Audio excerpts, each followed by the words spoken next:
Mission नमस्ते everyone. आज चाहिँ म फेरि काम जाँदैछु। मेरो काम स्टार्ट भयो आजदेखिबाट।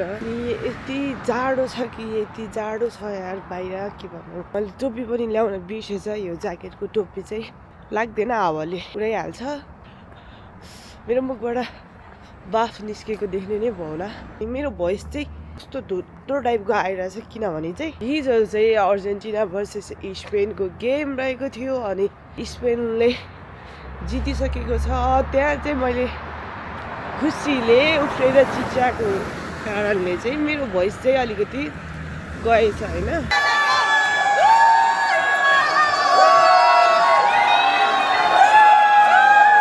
यस्तो चिसोमा काम जान पर्दाको पीडाको बिहान बिहान काम जानेलाई सोध्नुहोस्। 5-10 मिनट चाँडो उठे पनि मलाई एकदमै हतार हुन्छ अनि यति बिस्तारै गर्नुपर्ने हुन्छ कि मेरो नानी उठ्यो भने झगडा गर्छ।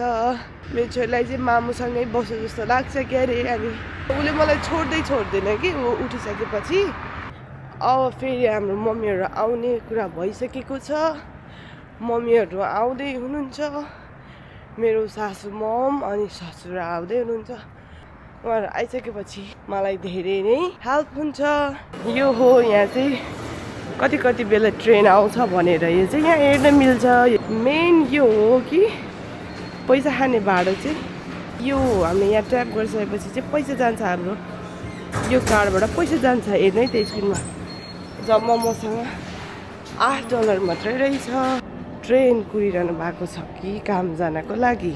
यो चाहिँ अर्को साइडपट्टि आएको ट्रेन हो।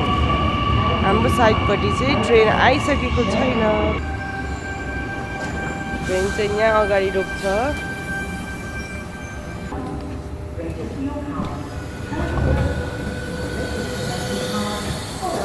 यहाँ चाहिँ मैले फाइनली सिट पाइसकेँ। निन्द्रा लागेर आयो मलाई चाहिँ। अब चाहिँ झर्नु पनि हुन्छ। म चाहिँ ट्रेनबाट निन्द्रा लागेर आइरहेछ मलाई चाहिँ। यस्तो प्याक हुन्छ कि अब यहाँबाट पनि मैले बस झर्नुपर्ने हुन्छ साथी हो। यहाँबाट फेरि ट्याप आउट गर्नुपर्ने हुन्छ। फेरि यो भाडा लिएर अलरेडी $4 खाइदिइसक्यो मेरो। यो हो हाम्रो सिटी, हाम्रो टाउन हलको घन्टाघर के भन्नुहुन्छ तपाईँहरू यसलाई। अनि यो रहेको छ सिटीको अग्लो बिल्डिङ। यो हो तलतिर जाने टाउन हलको स्टेसन।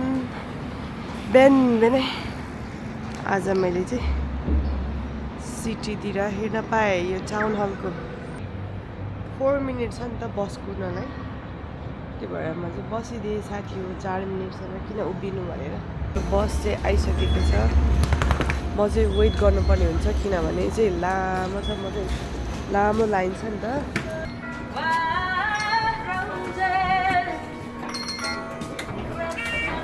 किन भएको कारणले म बस्दिएँ है।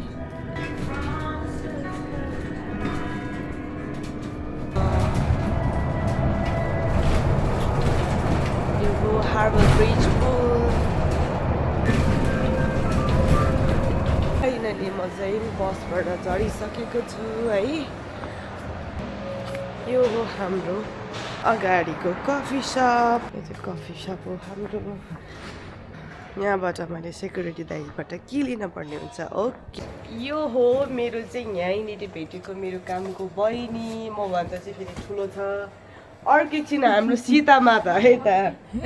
सीता माता। यो हाम्रो चाहिँ क्लिनिङ रुम हो। हाम्रो चाहिँ यहाँ सामान हुन्छ। हामी चाहिँ प्राउडली भन्न सक्छौँ कि हामी चाहिँ क्लिनिङ काम गर्छौँ। पैसा छैन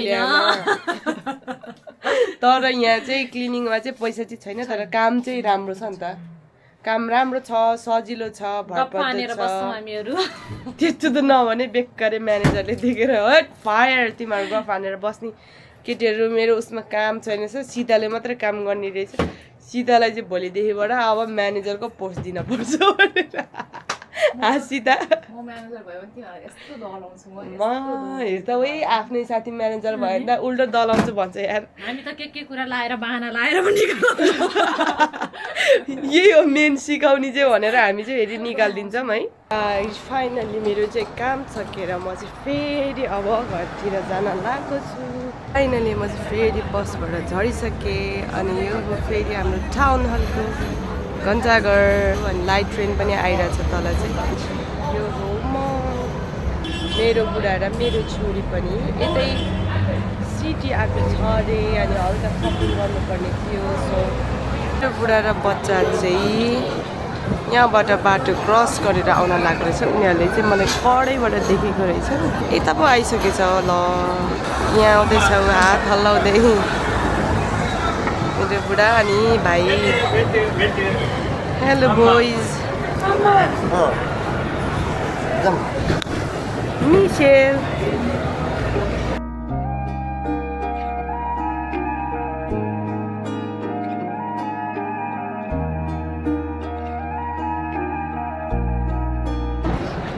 यो चाहिँ शालिग छ भनौँ न मूर्ति छ मेरो बुढा अगाडि हिँडिसकेको छ मैले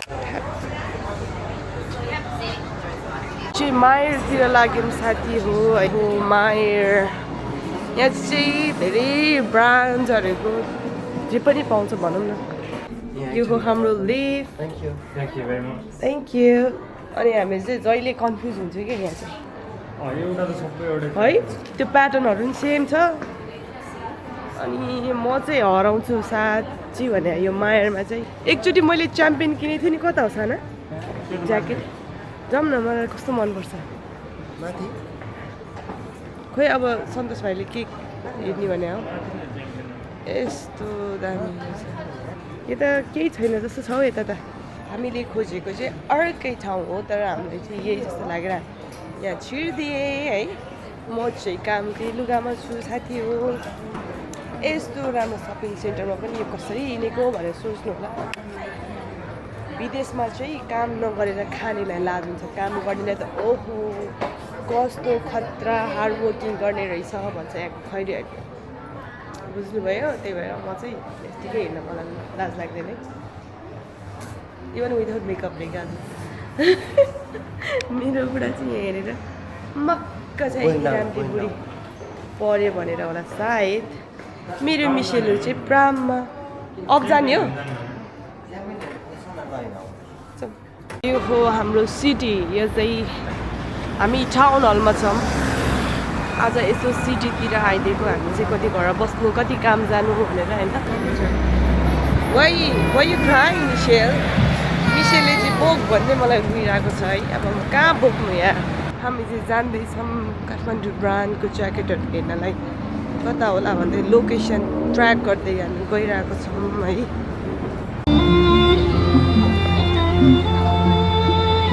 यो हो हाम्रो क्विन एलिजाबेथको मूर्ति यो हो हाम्रो क्विन एलिजाबेथको मूर्ति हाम्रो नेपालको चाहिँ नभनौँ तर काठमाडौँ भन्छ चाहिँ हामीलाई नेपालको याद आउँछ नि त यहाँ अगाडि चाहिँ काठमाडौँ ब्रान्डको हेर्नु होला यहाँ चाहिँ काठमाडौँ ब्रान्डको यस्तो दामी ज्याकेट पाइन्छ कि यहाँ चाहिँ हेर्नुहोस् ज्याकेटहरू कस्तो रहेछ यो जाडोमा चाहिँ हामी ज्याकेट लिन पऱ्यो भनेर सोचिरहेको थियौँ guys but to expensive I think it's to expensive कि सोचेको भन्दा पनि बेसी बढी सी गाइस लेट्स सी मैले चाहिँ मेरो माइक अन गर्नु बिर्सेछु अब बुढाले भनेको मान्नै पऱ्यो यस्तो किन उस्तो किन भन्छ मलाई यस्तो बबालै रहेछ ज्याकेटहरू ल ब्याकप्याकको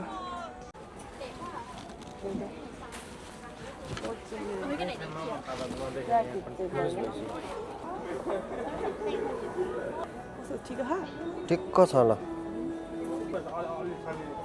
सानो लिनु पर्यो साइज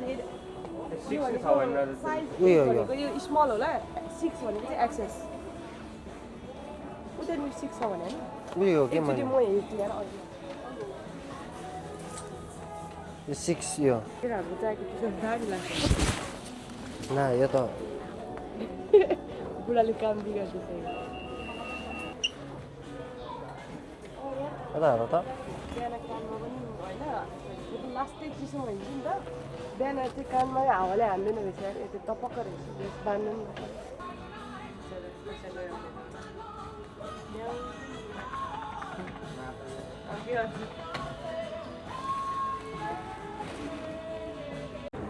काम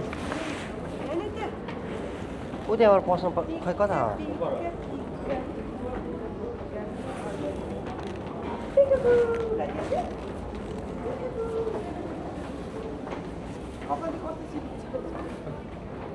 ट्रेड गराएको